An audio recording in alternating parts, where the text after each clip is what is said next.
কয়েকদিন আগে হোয়াটসঅ্যাপে একজন অডিয়েন্স মেসেজ দিয়েছিলেন, ভাই আপনার মায়ের হাতের টমেটোর টকের রেসিপিটা একদিন দেখাবেন। মেসেজটা পড়েই মনটা কেমন নড়ে উঠলো, কারণ এই টকটা শুধু একটা রেসিপি না, আমার ছোটবেলার একটা পুরো গল্প। আসসালামু আলাইকুম সবাইকে। বাজার থেকে অনেক খুঁজে মাঝারি সাইজের টক টমেটো কিনলাম, সাথে নিলাম একদম দেশি মেঘনা নদীর চাপিলা মাছ। এই মাছ দিয়েই টমেটোর খাটাইটা সবচেয়ে বেশি ভালো লাগে। বাড়িতে আনার পর মা মাছ কাটতে বসলেন, একটা একটা করে ধীরে ধীরে সবগুলো মাছ মা কাটতে লাগলেন। ছোটবেলায় এই টকটা খেতেই চাইতাম না, বলতে গেলে জোর করেই খাইছিলেন মা। কিন্তু যেদিন থেকে এই টকের স্বাদ পুরো মুখে লেগে গেল, তারপর থেকে আর কখনো মাকে কষ্ট করতে হয়নি। মাছ ধোয়ার সময় মা বলতেন, টক রান্নায় মাছ পরিষ্কার না হলে স্বাদ ঠিক মতো আসে না, তরকারিতে একটা আষ্টে গন্ধ থাকে।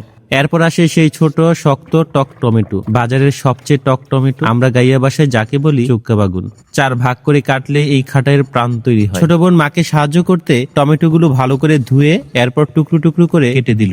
এটা যেহেতু টমেটোর খাটাই বা টক, তাই টমেটো একটু বেশি দিতে হয়। এইদিকে নানি কাটতে বসলেন দেশি লাল আলু, পাতলা খোসা ছাড়িয়ে বা খোসা সহই কাটা। মা বলেন, খোসা থাকলেই খাটাইয়ের স্বাদ গভীর হয়। ছোট আলুটাকে 2 টুকরো আর বড়টাকে 4 টুকরো করে কাটলেন। পেঁয়াজ খুব অল্প, কারণ এটা পেঁয়াজের রান্না না, এটা টমেটোর খাটাই, তাই ঘ্রাণের জন্য যতটুকু প্রয়োজন ততটুকুই দিলেন। চুলায় বসালেন হাঁড়ি, এরপর অল্প তেল দিলেন। তেল গরম হলে দিলেন পেঁয়াজ কুচি, নেড়ে চেড়ে হালকা ভাজার পর হলুদ, মরিচ ও লবণ। 1.5 চামচ মরিচ গুঁড়ো, 1 চামচ হলুদ গুঁড়ো আর স্বাদ মতো লবণ, সবই মায়ের হাতের আন্দাজে। এরপর আলু দিয়ে কষানো হবে। নেড়ে মশলার সাথে মিশিয়ে ঢাকনা চাপা দিলেন। আলুটা প্রায় 50% সেদ্ধ হলে টমেটো ঢুকে হাঁড়িতে।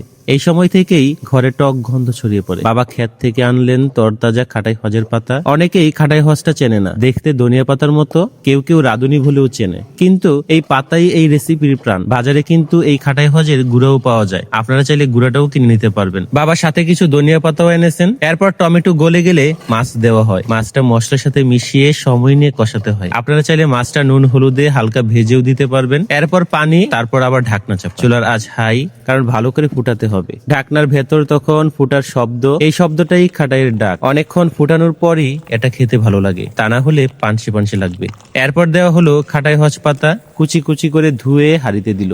সবশেষে ধনিয়া পাতা দিলেই রান্নাটা শেষ। এই টকটা গরমের দুপুরে খেতেও খুব ভালো লাগে। নরসিংদীর এই টমেটোর খাটাইটা আপনারা যদি একবার করে খান, আশা রাখছি আপনারও ফ্যান হয়ে যাবে। আমার বাবার তো এই টমেটোর খাটাইটা খুব পছন্দ, আর আমাদের পরিবারের সবাই কম বেশি এটা পছন্দ করে থাকে। এই ছিল আপনাদের হোয়াটসঅ্যাপ রিকোয়েস্টে আমাদের নরসিংদীর চুক্কা বাগুনের খাটাই। আচ্ছা, আপনারা কে কে চুক্কা বাগুনের খাটাই খেয়েছেন অবশ্যই কিন্তু কমেন্টে জানাবেন। আমার আজকের রেসিপিটি কেমন লাগলো সেটা জানাতেও ভুল করবেন। ভালো লাগলে শেয়ার করে দিবেন, আর যারা এখনো আমাকে ফলো করেননি প্লিজ ফলো করে দিবেন কেপিস কুকিং ব্লগ। সবাই ভালো থাকবেন, সুস্থ থাকবেন। আল্লাহ হাফেজ।